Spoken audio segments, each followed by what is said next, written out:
How can we grow spiritually? Marami na tayong alam dyan, dagdagan lang natin ang konting mga perspective at nang sa ganon, lalo na makilala natin ang Diyos. Tulad ng marami mga anak, nalubos nyo lang nakilala ang inyong magulang at nadagdagan ang inyong appreciation. Nung naging magulang na rin kayo, dahil nag-mature kayo, marami po na dapat malaman at ma-appreciate tungkol sa Diyos na hindi natin naaabot kung hindi tayo nagmamature. Kaya kailangan ng spiritual maturity. How to grow spiritually? First and foremost, we've got to understand and master the basics. Kailangan lubos nating nauunawa, alam ang pasikot-sikot ng mga fundamental na mga katuruan ng mga pasimulang bagay. Kung sa pag-aaral ng musika ay nagsisimula ka sa do, re, mi, kung western music yan, at sa pagbabasa ay ABC, dapat din naman sa Bible, alam mo yung mga basic na katuruan. At sa mga nagkakamali, ano ang sabi ng Panginoon sa Mark 12:24? Jesus replied, "Are you not in error because you do not know the scriptures or the power of God?" Maraming nagkakamali sapagkat hindi nila alam ang scriptures, ang salita ng Diyos. At siyempre, pag sinabi ng Panginoong Jesus na scriptures, ang tinutukoy niya ay yung tinatawag nating Old Testament. Dahil nung nagsasalita ang Panginoon, siya naglalakad, nagtuturo, hindi pa naman nasusulat at hindi pa nako-compile yung tinatawag nating New Testament. So whenever Jesus makes a reference to Scripture, He means Old Testament. That's why it is very important. He says, you are in error because you don't understand the Scriptures. Kailangan alam natin yan. Hindi yan napalitan ng New Testament. Doon tumubo yung mga maraming katuruan ng New Testament at dapat ay sinusukat natin yung New Testament sa kaalaman natin doon sa Old. Sapagkat doon nakasalalay at doon nakapatong yon at hindi mo mauunawaan ng anumang bagay doon kung hindi yon nakasalalay, kung hindi ang pundasyon ay yung mismong Old Testament. It's important to know the basics of the law, the prophets, and the wisdom literature, poetry, and all that. How else do we grow spiritually? Pursue higher and deeper learning. Di ba't ang puno man, pagka siya ay lumalaki, tumataas ang sanga, pero lumalalim ang ugat. Hindi pwedeng taas ka lang ng taas ng sanga at hindi lalalim ang iyong ugat. Sa konting hangin, tumba ka. Hindi maaari siguro ganun kalalim ang ugat o nalampasan na ng lakas ng hangin yung lalim ng ugat niya. Pero yung mga tunay na malalalim at matitibay ang kapit, yun ay nakatayo pa rin. Yan ang mga nakikita yung survivor. Kaya mahalaga sa ating buhay na espiritual, lumalalim at tumataas ang pagkaunawa. Lumalalim sa salita ng Diyos, so parang lupa na kinakapitan ng ating ugat at kinukuhanan ng mga katuruan at mga nutrients. At lumalaki naman ang application, ang mga naaabot ng application sa pamamagitan ng ating mga dahon. Mahalaga yan. So pursue higher and deeper learning.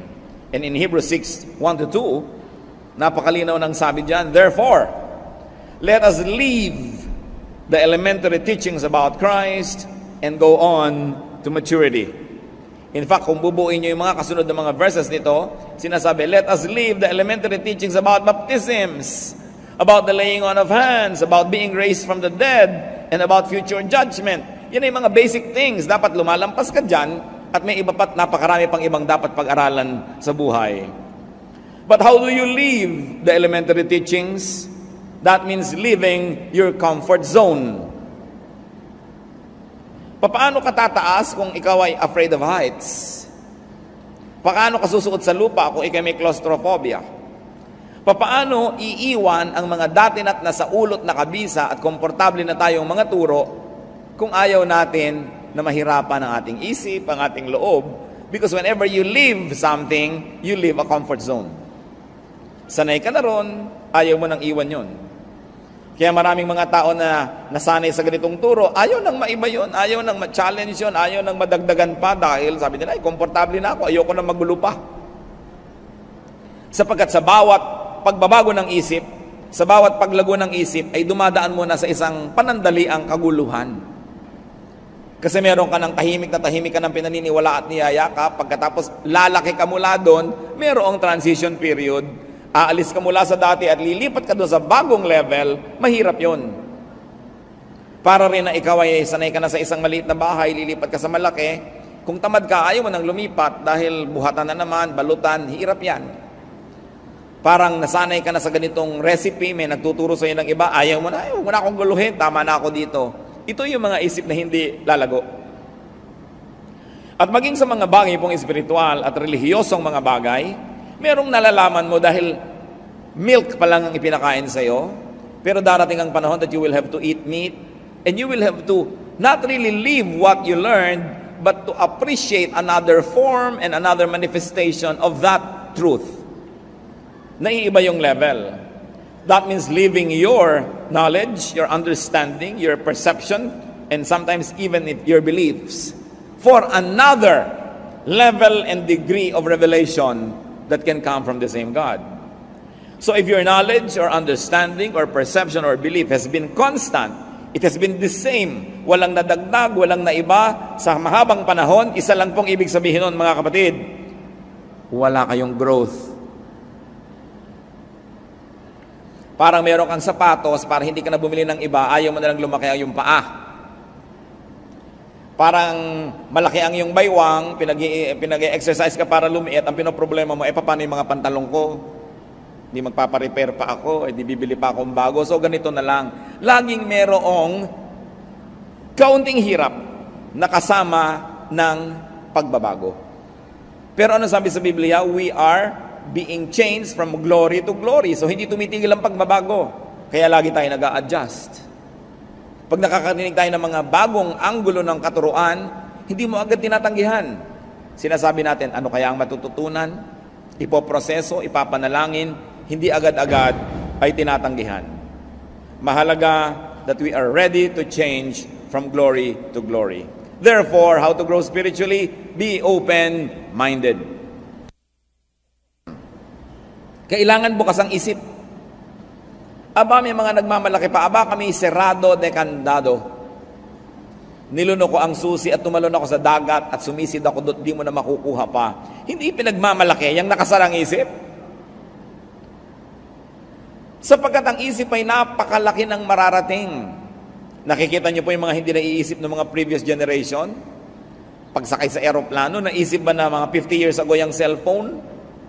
Diba? Yung mga, hanggang ngayon, namamangha ako dyan sa fax.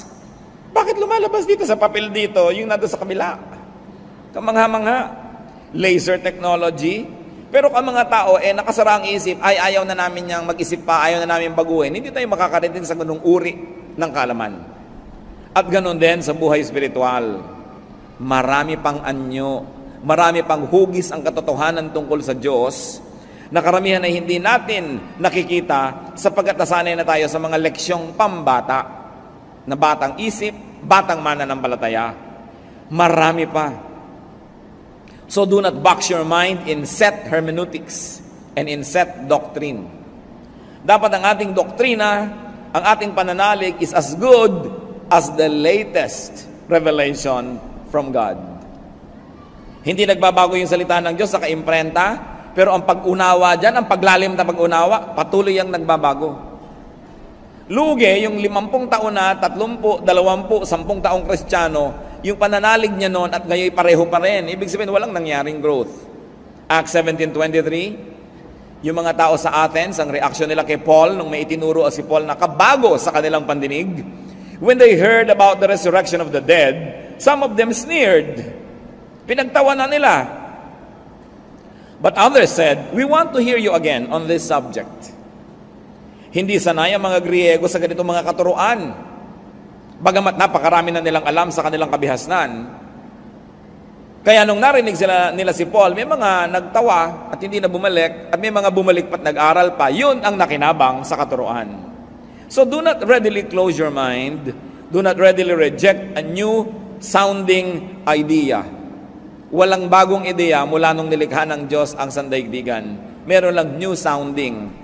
Bago lang dahil hindi pa natin nakasalamuha at nakita, pero hindi ibig sabihin bagong ideya yon.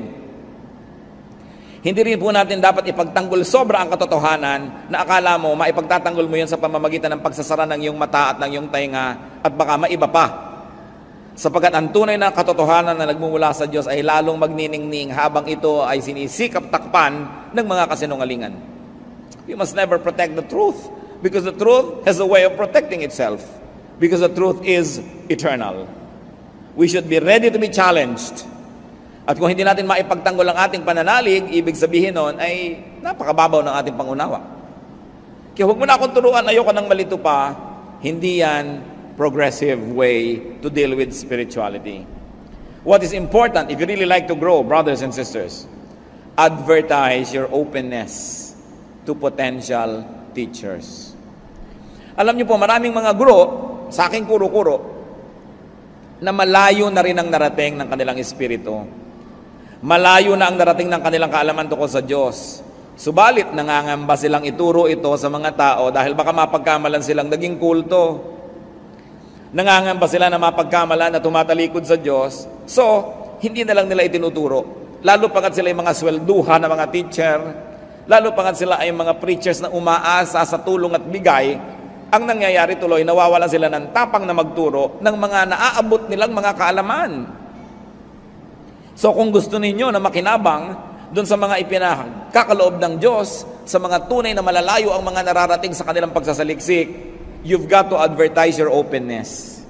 Kailangan ipahiwatig ninyo na handa kayong makinig, hindi kayo magre-react negatively at hindi kayo magagalit agad at hindi kayo magpaparatang at magbibigay ng sari-saring mga hatol sa Kanya para kayo maturuan. Dahil ang Panginoong mismo, Jesus, sinabi sa Matthew 7:6, do not throw your pearls to pigs. Bakit mo nga naman bibigyan ng perla sa mga baboy? Anong gagawin nila? Yayak-yakin nila yan at kung makita nilang hindi nila pakikinabangan dahil nila makain, dahil pagkain lang naman ang interest nila, alangan namang magpulsera sila. Alangan naman silang maghikaw. At kung nakita nilang hindi nila papakinabangan ng sikmura nila yan, babalikan ka at buong bangis ka nilang sasalakayin. Sabi niya, do not throw your pearls before swine because they will trample upon it, turn back, and attack you. At yan po ang panganib na sinusuong ng mga marurunong pag nagtuturo sa mga mangmang. Sa kamangmangan ng mangmang, ang tingin niya sa hindi niya naiintindihan ay kabaliwan o kasamaan. At ang gagawin niya sa nagtuturo, mamasamain niya at kanyang lulusubin yung nagtuturo. So if you really want to be taught, put it across to possible and potential teachers that you have an open mind, that you are not swine, that you will not trample upon the pearl being given you and then attack the teacher. So be willing to get out of boxes. Be willing to develop and to shift beliefs and paradigms. Kailangan handa tayo na kumambyo. Alangan namang nagdadrive ka, pasok ka sa Primera, hindi ka na umalis doon hanggang makarating ka sa Tarlac. Kailangan magsisegunda ka, magtetersera ka, at kung may kwarta pa yan, kwarta. Kung umaakyat ka, magdudual ka pa. Kasi kumakambyo ang buhay, hindi pwedeng ganun ang ganun. At ganun din sa pananalig. Yun po mga simpleng maunawaan na pangyayari at mga halimbawa sa ating buhay ay susi para buksan ang mga masalimuot na mga usaping espiritual. So kung simple ang pagkambyo, nakikita mo agad, madaling makita, yan ay may katotohanan din sa spiritual world. Kumakambyo ka rin sa iyong spiritual life. Yung mga madaling makita, dapat yan ay pintulang para mapasok mo yung mahirap na makita. Therefore, it is important if you're going to grow that you do not be dogmatic. Pinagmamalaki pa ng iba, dogmatic kami. Anong mapapala ng dogmatic? Isinara mo na yung isip mo, sasalakayin mo ang hindi mo kakampi o sumasalungat sa'yo, mamasamain mo, didemonizin mo ang may ibang pananalig, so you're advertising the negative, and that is that you are not ready to learn. Nalulungkot po ako, sa totoo, pagka malayo ang mga nararating kong mga lugar, tapos may nakikita kong isang karatula ng isang kongregasyon. Dahil salamat, darating ng Biblia ang lugar na ito, pero yung dumapo sa kanila mga teacher, sobrang mga dogmatic. Habang matuturuan sila tungkol kay Jesus, ang dami rin kakambal na turo tungkol sa mga huwag itong gawin, hindi yan pwedeng gawin, hindi yan pwedeng isuot, hindi yan pwedeng kumipot ang utak at mundo ng dinapuan nila. Kaya kasiyahan ng nadarama ko, pag nakikita kong may mission pala doon yung grupo na yon, buti naman nakarating yung Biblia, pero kalungkutan din dahil ang gagawin nila sa mga bawat nila ma-convert, pakikitirin nila ang isip. Tayo lang ang tama, tayo lang ang totoo, lahat mali. So magiging self-righteous, magiging mga hambog, at magiging separatists from the other members of the body of Christ. Kaya lungkot at saya, sa halip sanang puro saya na lang dahil salamat narating sila.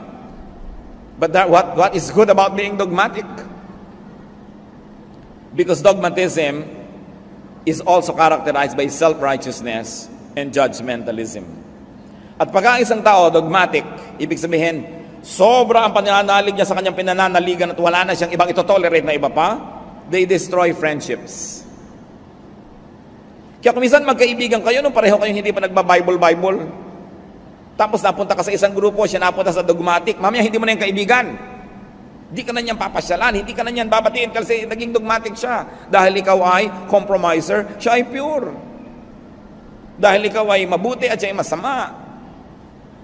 So these dogmatic people not only destroys friendships, they also make enemies. At mahirap kaibigan ang ganito na believer, sapagkat ang kanilang pakikipagkaibigan ay may kondisyon.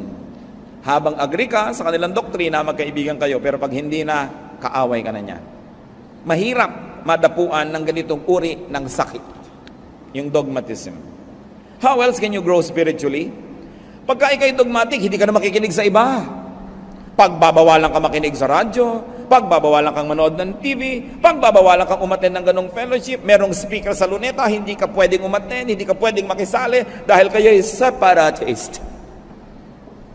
So, kikipot ka dahil siya na lang ang napapakinggan mo, wala na't yun na lang at yun. O asosasyon nila, mga 5 o 3 sila sa asosasyon. Sila na lang nang sila. At yun na lang nang yun ang katuruan, so ang mangyayari, liliit ang pananaw. How do you grow spiritually? Go with seekers. Go with thinkers. Because once more, the truth does not need protection. The truth is so powerful that it will always prevail.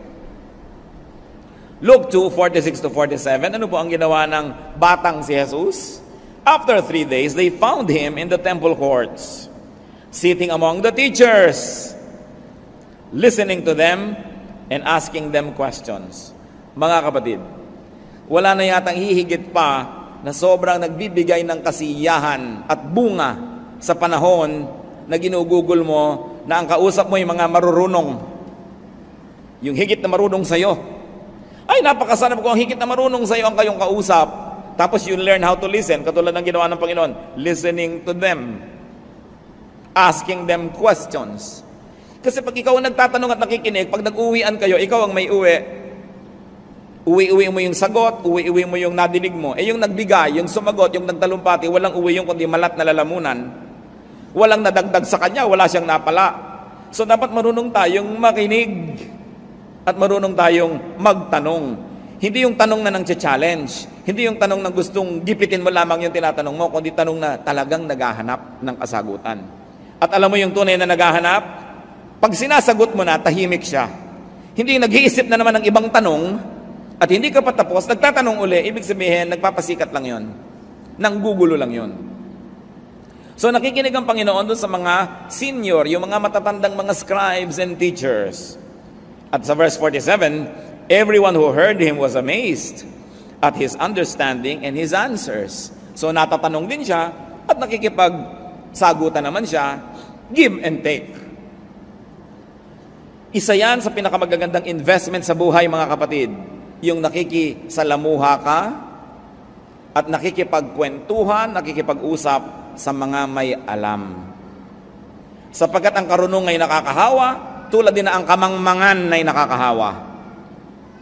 So kung ang gusto mo lang laging kausap ay yung ikaw ang bida dahil ikaw ang pinakamaraming alam, at the end of the day, bababa ang iyong kaalaman dahil walang nadagdag. Matthew 13:36. Then he, referring to the Lord, left the crowd and went into the house. His disciples came to him and said, "Explain to us the parable of the weeds in the field." Ang Panginoon ay mahilig magbigay ng mga matalinghagang turo na hindi naman maiintindihan ng marami. Yung mga nagdudunong-dunungan, ayaw ipahalatang di nila naintindihan, so uuwi na sila na mukhang marunong, pero ang totoo ay magiging mangmang habang buhay. Pero yung tunay na naghahanap, kinikilala nila ang kamangmangan, sasabihin hindi po namin naintindihan, pwede bang ipakipaliwanag at ipapaliwanag sa kanila? Those who ask look like fools for a moment, but they become wise forever. Those who don't ask look wise for a moment, but they remain fools for life. Kaya ang gagawin ng Panginoon, dahil ito yung mga masigasig, tuturuan niya.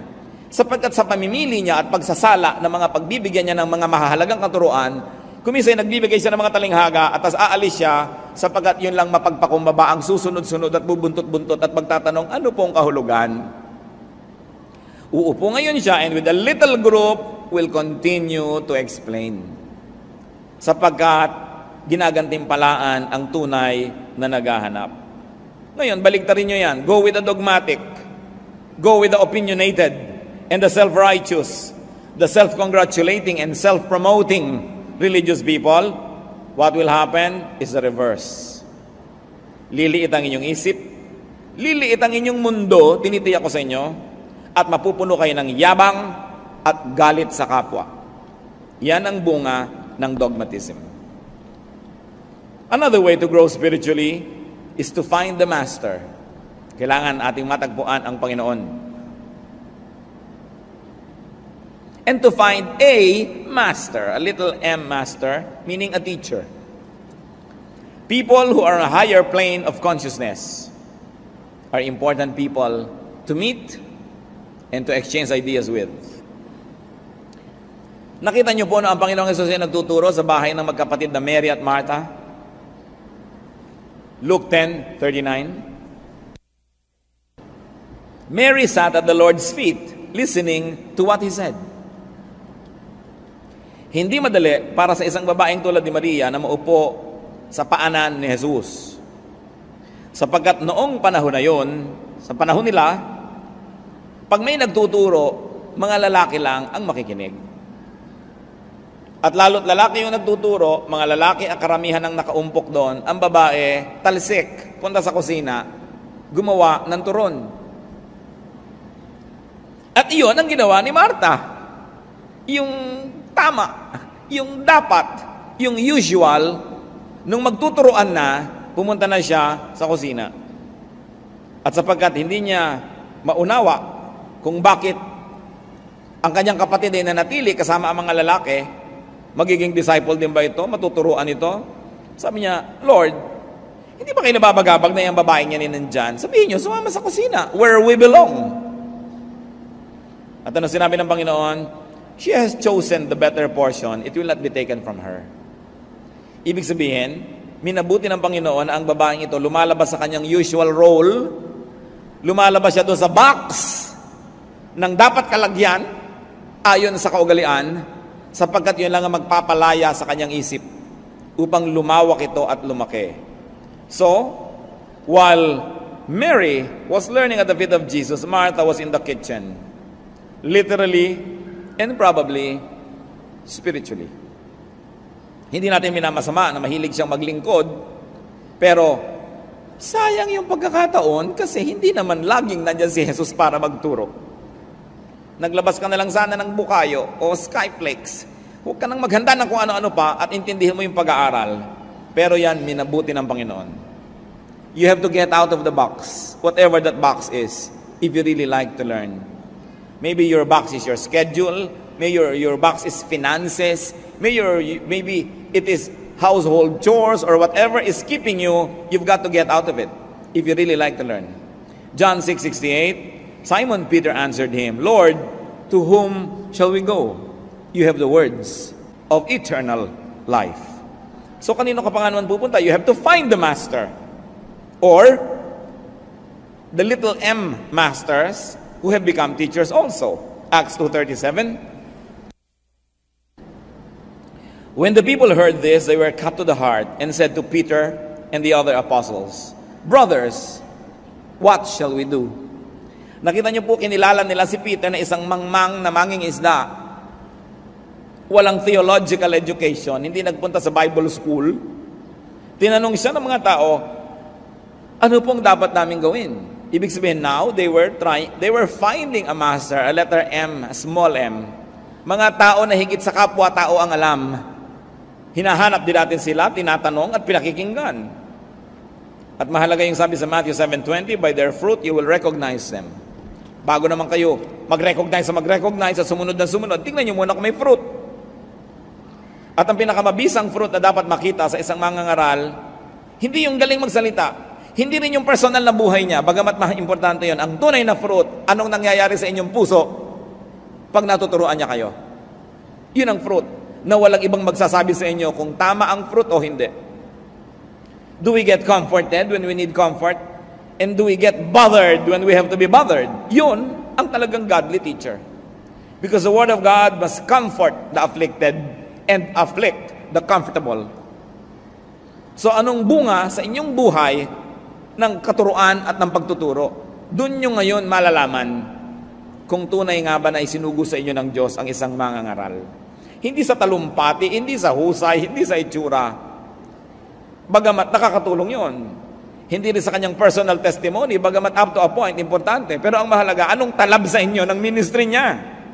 Yun ang bunga na dapat ay hinahanap. At ang pangako naman, Matthew 7:7-8. Ask, and it will be given to you. Seek, and you will find. Knock, and the door will be open to you. For everyone who asks, receives. He who seeks, finds. To him who knocks, the door will be opened. Meron akong gustong itanong sa inyo, mga kapatid. Siguradong napakarami nyo nang naidasal sa Diyos. Nahiling, nahingi. Nahingi nyo na ba na magpakilala siya sa inyo? Yung lampas at higit sa Christmas card. Yung lampas at higit sa nakikita natin sa mga Belen, sa mga magagandang greeting cards. Yung lampas at higit sa itinuturo ng pulpito o ng Sunday school, ng Bible study o ng Bible school. Nahingi nyo na ba sa Diyos na magpakilala sa inyo? Hingin nyo. Sabi, ask and it will be given you. Kadalasan yung tunay na Diyos, bago natin siya makita, dumadaan ang mata natin sa maraming mga lenses. Lenses ng relihiyon, lenses ng kultura, lenses ng intellect, lenses ng edukasyon, lenses ng kamangmangan, ng ating mga biases, kaya hindi na natin maaninag talaga yung Diyos. Nakita nyo yung Diyos, kung papakinggan nyo ang mga relihiyon, iba-iba ang itsura niya, iba't iba ang kanyang kaanyuan. At kahit mismo sa Kristyanismo, doon na lang tayo sa mga Bible-based evangelical churches, so to speak. Iba't iba pa rin ang madidinig mo na katuruan. Sapagkat kung minsan, ang pagpapakilala ng isang mangangaral tungkol sa Diyos, ayon sa kanyang hilig. Kaya kung mahilig siya magdasal, puro dasal ang ginagawa ng kongregasyon. Kung mahilig siyang magmisyon, puro misyon. Kung mahilig siya sa praise and worship, puro praise and worship ang ginagawa. Kung mahilig siya sa prophecy, puro prophecy. So huwag din kayong mabilanggo sa hilig ng inyong mangangaral. Dahil kapwa-tao nyo lang yon. Kailangan meron din kayong sariling hilig, may sariling pagpapakilala sa inyo ang Diyos na sinusundan ninyo, tinahabol. Sangayon man o hindi ang pulpito. Sapagkat ang relasyon natin sa ating may kapal, sa lumikha sa atin, ay personal. Kaya tingnan ninyo, pag napasama kayo sa kongregasyon na mahilig magdasal, puro kayo puyat na puyat, dasala kayo na dasalan, mga magdamag, no? Dahil yun ang hilig ng pastor. Kung ang napahilig naman niya sa charity, puro kayo charity, feeding the poor, puro street children, yun ang inatupag nyo sa buong buhay nyo. Hindi masama yon.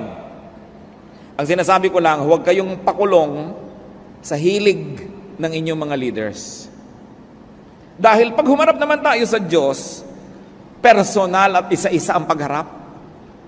Kaya tatanungin ka, anong ginawa mo sa gift na ibinigay ko sa iyo? Hinabol mo ba ang mga ibinigay ko sa iyong mga pangako? Nilandas mo ba ang mga ibinigay ko sa iyong mga daan at doon ka dumaan? O sumunod ka na lang ng sumunod kung kani-kanino sa daan nilang gustong puntahan? While the church is a general corporate direction because it is a body, you are not forbidden to pursue a personal growth direction. Hanggang hindi mo ginugulo yung church at hindi ka na pumipigil sa ginagawa ng church in a corporate way, malaya ka na sundan ng Diyos sa iyong personal na buhay. In fact, yan ay hindi mo lang kalayaan, yan ay isa nating tungkulin. Na hanapin ang Diyos at hayaan siyang mabuhay sa ating puso. Kaya ang tanong ko, nagkaroon na ba kayo talaga ng sincere, honest prayer to God and ask Him to reveal Himself to you? Diyos ko, sino po ba talaga kayo? Ano po ba talaga gusto nyo? Baka gusto lang naman ng pastor namin yung nadidinig namin. Yung ba talaga ang gusto nyo? Ito ba talaga ang turo nyo o ito lamang ang statement of faith ng Bible School na pinanggalingan ng aming preacher? Nakakahon po ba kami sa kahon ng iba o talaga bang diretsyong itong kagustuhan nyo ang nalalaman namin o nasasala? Kami ba'y minamanipulate ng relihiyon? Kami ba ay minamaniobra at pinapaliko sa kaliwat kanan dahil yun ang mabuti para sa organisasyon o yung ba ang mabuti para sa amin? Kami ba'y mga spare part lamang ng makina ng church na dapat mag-function ang mag-function o end users din kami na minamahal mo? Ano ba talaga kami? Sino ba kayo? Yan ang mga magaganda mga panalangin. Hindi bigyan mo po kami ng kotse, matanggap na pa sa trabaho ang aking anak, may magbigay sana ng pera dahil nasira ang aming bubong. Well, all of these are nice, but they are not the big issues of life. Because what is not important 10,000 years from now is not really important. What is not important when you face God is not really important. Anong mahalaga? Makilala natin siya. Maraming mga tatay hindi nakikilala ng kanilang anak. Malaki sana ang maitutulong ng ina kung ipakikilala ng ina na mabuti ang tatay. Halimbawa, malayo ang mga anak sa tatay, yung nanay nagsasabing, lumapit kayo sa aman nyo, mabait yan. Paangil-angil lang yan, pero hindi yan totoo, hanggang ganun lang yun. Sige, lumapit kayo. Diba? Kasi kung ipinakikilala mong mabuti, makikilala eh.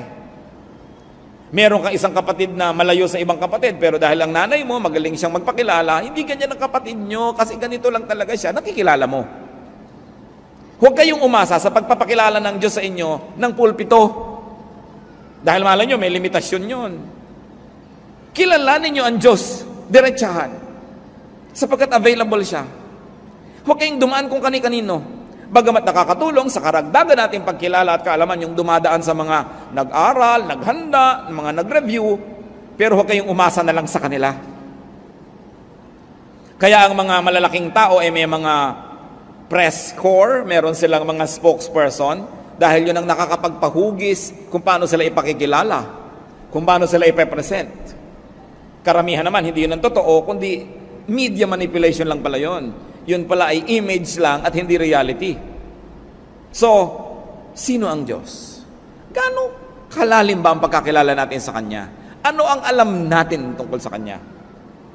Liban sa sinasabi sa atin ng mga nagtatalumpati at nangangaral. Alam niyo po ang isa sa mga pinakamahalagang paglalakbay ng tao. Siyempre, pag maglalakbay, may pupuntahan. Ang pinakamahalagang paglalakbay, yung makilala mo ang Diyos. Yung papunta ka sa Kanya, palapit ka ng palapit sa Kanya. Maraming mga hadlang dyan. Kung minsan, relihiyon pa yung hadlang. No? Dahil misrepresented. Maraming mga tao nagtatago sa likod ng pangalan ng Diyos para magsamantala sa kapwa. Para manghut-hut sa kapwa. Maraming mga tao nag-a-abuse in the name of God. So, hindi mo makikilala ang Diyos kung aasa ka doon. Kailangan ng sariling pagsisikap. At ang pangako ng Matthew 7:7-8, sino mang nagtatanong ay sasagutin. Sino mang kumakatok ay pagbubuksan. At sino mang naghahanap ay pagbibigyan, pagpapakitaan, tuturuan, pagkakalooban. Kanya-kanyang sikap. Huwag niyong iasa sa iba. Lalo yung personal na pagkakilala sa Diyos. Pero, kung kayo mangangahas na magtanong at humiling sa Diyos na magpakilala siya, dapat handa kayo to deconstruct your other religious ideas about God when God really reveals Himself to you. Because most of the things that are in our minds were put there by religion. Sometimes well-meaning, sometimes not. Kaya handa ba kayo na makilala talaga ang Diyos? Another way to grow spiritually is to be discreet with special knowledge. Ang Diyos naman kasi, kung handa ka, tinuturuan ka, kung open ang iyong mind, dahil open, may papasok na karunungan. Pero hindi lahat ng karunungan na ito ay para sa bala na, para sa kahit kanino na lang. Because there's really uncommon and sometimes hidden knowledge. Marami, maging si Jesus. Marami siyang misteryo. Habang sinabi niya, pag mananalangin kayo, iksian nyo. Di ba? Pero bakit minsan magdamag siyang nananalangin? Tapos sinabi niya, pag mananalangin kayo, magkulong kayo sa kwarto nyo. So ini-encourage niya yung personal na pakikipagniig sa Diyos. Ano kaya mga ipinanalangin niya, yung magdamag? Ano kaya yun? Hindi natin alam. Pero subukan yung manalangin ng ganon. Walang agenda, walang hinihiling, walang hinihingi. Nakikinig lang kayo sa tinig ng Diyos. You will have a glimpse. You will have a clue as to what it means to really pray in spirit and to pray alone. Well, it is good to pray with your fellow believers, but it must never replace personal prayer. At yung personal prayer na hindi lang binasa nyo sa inyong devotional guide, na 1 minute with God every day, parang gano'n na lang. Pati babasahin nyo, nakalagay doon, yung isusulat nyo, nakalagay doon, yung conclusion, nakalagay na rin doon. Anong napalan nyo? Diba? Para lang tayong elepanting tumungtong sa bola. Para hindi mo na kailangan ng utak mo para gawin yun eh. Kailangan mo lang nasanay ka, tinrain. Pero yung mananalangin ng walang agenda, so that it is the agenda of God that will prevail, that is an experience. Yung panalangin na walang performance dahil nag-iisa ka lang, hindi mo kailangang habaan kung hindi na kailangan, hindi mo kailangang iksian kung kailangan iksian, dahil wala ka naman pinangingimi ang tao. So kadalasan nga, mahirap pa yung may kasama kang nananalangin. Dahil kailangan maintindihan pa nila, Diyos ko, ang aking pong nanay nasa ospital, o operahan po siya bukas, kailangan po niya ng dugo. Gusto mong tapikit. Teka nga, bakit mo sinasabi yan sa Diyos? Di ba alam ng Diyos yan? Oo nga, alam ng Diyos, pero hindi alam ng mga kapatiran. Pues sabihin mo na sa kanila bago ka manalangin para alam nila yung background. Dahil sino ba talaga kausap mo? Ang kapatiran o ang Diyos? Nakakalito ka. Kaya yung public prayer, marami yan pitfalls, maraming danger because sometimes it becomes performance. At may mga mananalangin pa, pag manalangin, oh, Amang Diyos, bakit naiiba yung boses pag mananalangin? Lingin mo nga, may mga palamangin. Bakit drama itong nagdadasal na ito? Hindi naman talaga ganun magdasal. So, arte. So, kung gusto niyo maging totoong-totoo, mga kapatid, manalangin kayo mag-isa.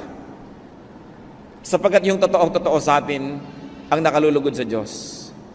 Develop a very personal prayer life and be discreet if you have special knowledge. Kung may ipinahihiwatig sa inyo ang Diyos, huwag nyo lagi na lamang ipinapabalabalandra sa buong mundo para na lang masabi kayong special. Kasi sabi nga niya, do not give to dogs what is holy. May mga bagay na hindi inuungkat. Kahit sa pamilya natin, yung ginawa ng isang member, hindi naman natin laging inuungkat sa iba. Some things are too sacred to mention. And our relationship with God has a lot of sacred elements. Sabi sa Matthew 7:6, do not give dogs what is sacred. Pagka meron kayong bagong kaalaman, isang bagong ideya, isang bagong pananaw, hindi nyo agad-agad yan na ina-advertise, hindi nyo agad-agad na pinalapalulun sa iba. Kasi hindi sila handa. It takes a spiritual preparedness for spiritual things. Therefore, do not quarrel about doctrines. Wala pang nagdebate tungkol sa doktrina ang nagkasundo. Wala pang nagdebate at nag-away tungkol sa mga katuruan ang may isang, ay oo nga, tama ka sister, mali ako. Wala pa nagganon. Kasi yung may debate, ang gusto ng magkabilang panig ay manalo. Therefore, kahit may punto ka at masarap paniwalaan, i-ignore nila yon dahil pag naniwala sila sa iyo, panalo ka. So, walang nararating ang quarrels. Kung may pananalig kayo at hindi ganun ang pananalig ng inyong kapwa, manahimik kayo. Sapagkat kahit anong pagpilit mo, tatanggihan din niya yan dahil gusto ka niya i-convert tulad ng gusto mo siya i-convert. Walang mararating. Sapagkat kung gusto nang ipagkaloob sa kanya ng Diyos ang ipinagkaloob sa iyo, mahirap ba sa Diyos na gawin yun? Kailangan ba ng Diyos ng iyong tulong para gawin yun? Sapagkat kung sa iyo'y lumaglag ang kaalaman, dumating ang enlightenment, bakit hindi ibigay din sa Kanya? So habang hindi dumadating sa Kanya, manahimik ka. Dahil kahit anong gawitin mong lengguwahe at pilit, hindi niya madedecode ang iyong message dahil nasa iba siyang level of consciousness. Parang AM at FM radio station na nag-uusap, hindi pwede magkaiba ang frequency. So, knowledge about spiritual things is also indicative of spiritual condition. And unless that spiritual condition is met, no amount of knowledgeable explanation will help.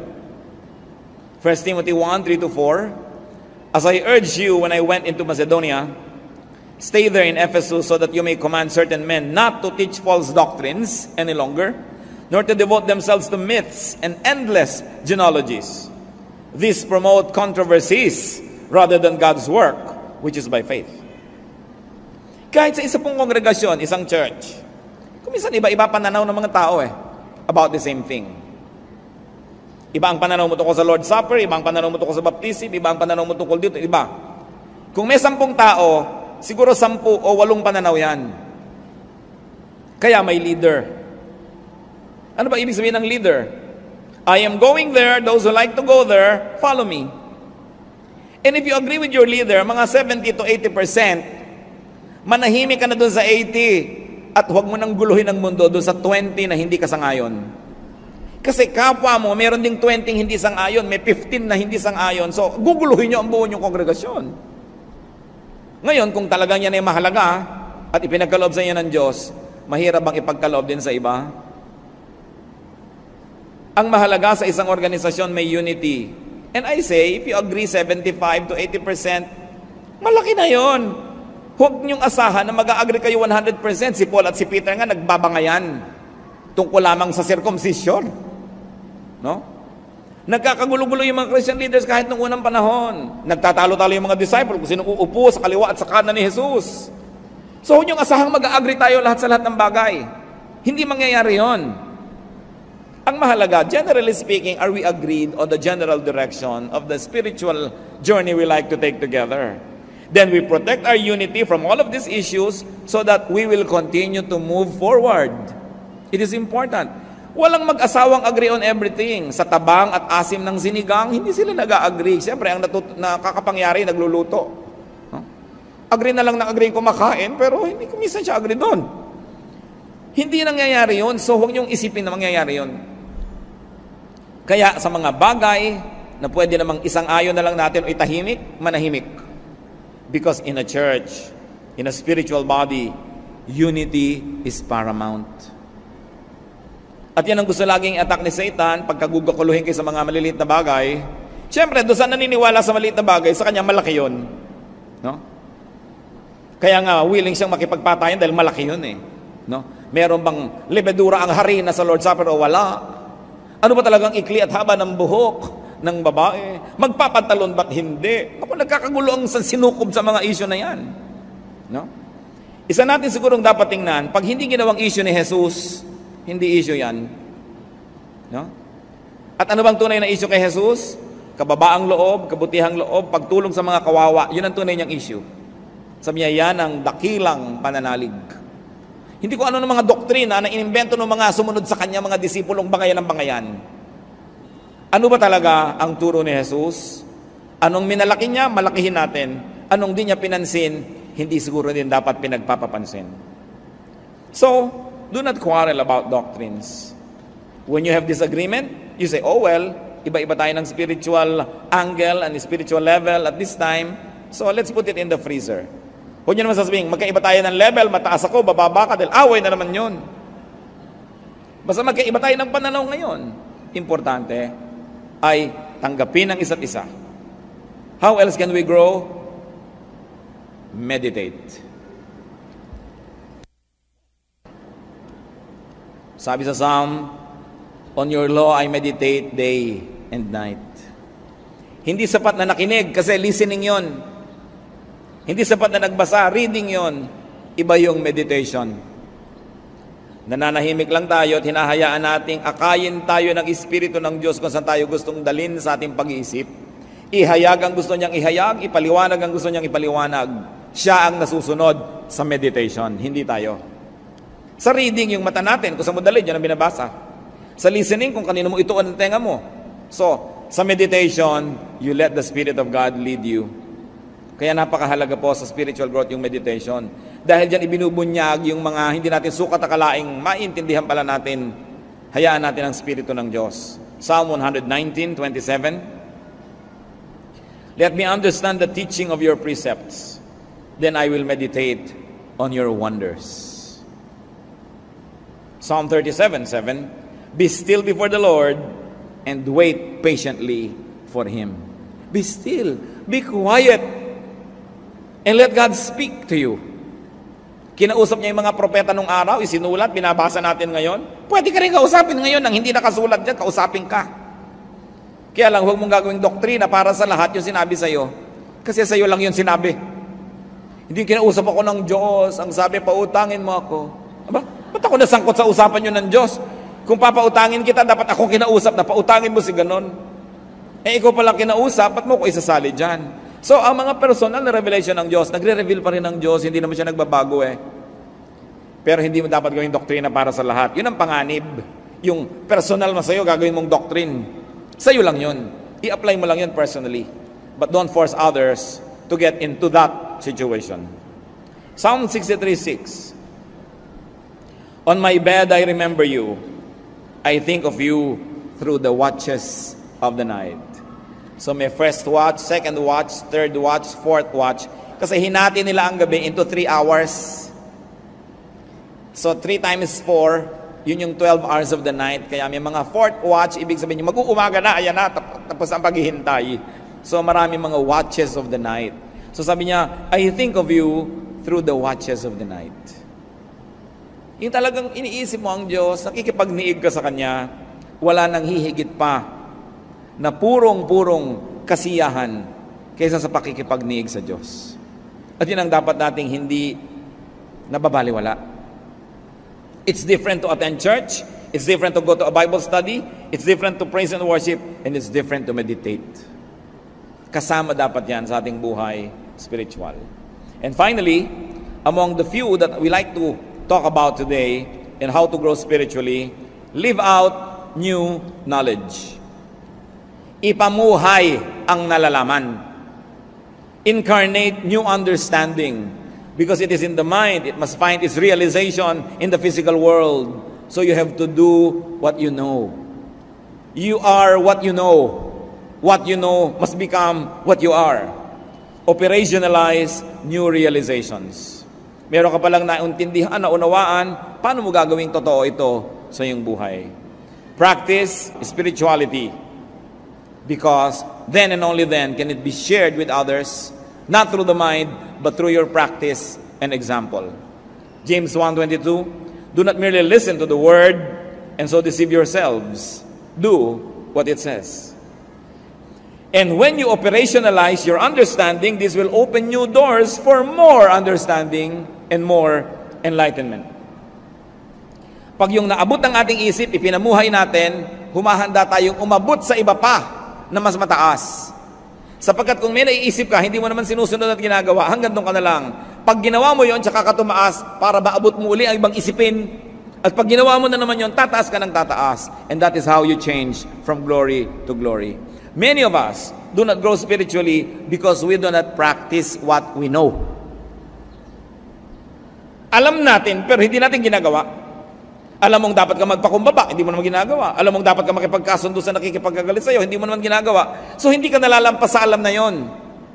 Kasi pag yung alam mo, ginawa mo, tataas ang iyong kalagayan. May iba ka pang malalaman uli, na pag ginawa mo, tataas uli ang iyong kalagayan. Sa pagsunod sa kaalaman, dun tumataas ang ating level ng spirituality.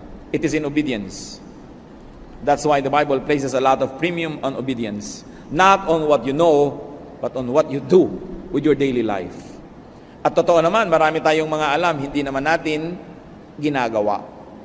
Pag hindi mo ginawa yon, walang bago kang malalaman. Gawin mo muna yon para may bago kang malaman. At pag sinunod mo na naman yon, may bago ka uling malalaman because life is about changing from glory to glory. So do not strive for just religious knowledge. Do not strive for just doctrinal mastery. Strive for spiritual growth, which means godliness, which means God-likeness. Ang tunay na paglagong espiritual, ang pagbabalik sa wangis ng Diyos na nasira dahil sa kasalanan. Ang tunay na espiritual na tao ay hindi nakukuha sa dami ng alam at sa galing makipagtalo. Ito'y kababanaagan siya ng wangis ng Diyos. True spirituality is not about religious knowledge. It is about being more and more like the essence of God. Because our spirituality is supposed to transport us back to the image that was lost in the Garden of Eden. Therefore, true spiritual growth is to become more and more like God. Kaya hindi pwede yung mga mahilig makipagtalo at makipag-away dahil hindi trabaho ng Diyos yung ganyang mga bagay. 2 Corinthians 3:18, and we are being transformed into His likeness with ever-increasing glory, which comes from the Lord, who is the Spirit. Transformation is what is important, not information, not knowledge. Transformation. Being what you know. Doing what you preach. Being the truth, not just knowing the truth. Incarnating an idea into real life, into physical life. And of course, this growth leads to love and to loving kindness. And it grows to peace and serenity. Ano ang ending ng spiritual growth? Godlikeness, love, peace, serenity. Kung hindi tayo doon nagwawakas, ibig sabihin hindi tayo nag-grow spiritually. Maybe we only become better informed, more knowledgeable, but not really more spiritual. Ang wakas niyan, peace. Hindi ka nabubuhay sa takot, hindi ka nananakot, hindi ka nakikipagbangayan, payapa ang iyong loob. Meanwhile, misguided religious knowledge usually leads to confusion, to power play, to self-righteousness, and to trouble. Sabi sa 1 Corinthians 1:12, what I mean is this: one of you says, I follow Paul, another, I follow Apollos, another, I follow Cephas, still another, I follow Christ. Sabi, hindi yan ang tunay na spiritual journey. Competition ang tawag dyan. 1 Corinthians 3:4, for one says, when one says, I follow Paul, and another, I follow Apollos, are you not mere men? Unawain natin ito. Pag hiwa-hiwalay kayo watak-watak at nagko-kompetisyon, di ba tao lang kayo? So ano palang ina-expect sa atin? Lumampas sa pagiging tao lamang. Bumalik sa wangis ng Diyos. Mahigitan ang pagiging tao lamang. Transcend being just mere men or women. Grow beyond religious issues. Fly above the clouds. Grow. And for this to happen, you have to be ready for different perspectives, for metamorphosis. But it will end in peace. Kasi ganun lang yun. Merong kang thesis, merong antithesis, nagbabangayan, pero sandali lang yun, then magkakaroon kang synthesis. You will have wholeness, and you will have peace. How much do we know God? How spiritual are we? Hindi tinatanong how religious. How spiritual? How much do we reflect God in our being? Aming Diyos, salamat sa mga paalala nyo. Salamat po na maaari kaming magbulay-bulay at ilagay ang aming sarili sa isang lugar na maaari kami magsukat kahit paano. At nang malaman namin kung kami ay espiritual o relihiyoso lamang. Ituro nyo sa amin, Panginoon, ang mga dapat namin gawin. Gustong-gusto namin kayong makilala. Turuan nyo kami maging bukas ang isip. Turuan nyo kami, Panginoong, makinig. Turuan nyo kami magsala ng mga mali. Teach us right from wrong so we can be more and more like you.